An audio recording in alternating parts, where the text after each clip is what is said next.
The traditional Sur market, located in the Wilayat of Sur within the South Al-Sharqiya Governorate, is depicted.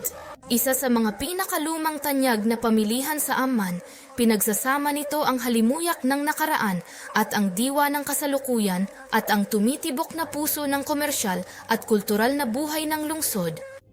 Ang palengke ay nailalarawan sa pamamagitan ng makikitid na eskinita nito at ang mabangong amoy ng insenso at kamangyan.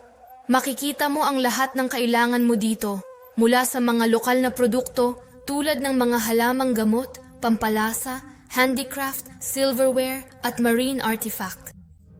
Nag-aalok ito sa mga bisita ng tunay na karanasan sa pamimili at pagkakataon upang malaman ang kultura ng mga tao ng Tiro at ang kanilang sinaunang kalakalan na nauugnay sa dagat at paggawa ng mga barko.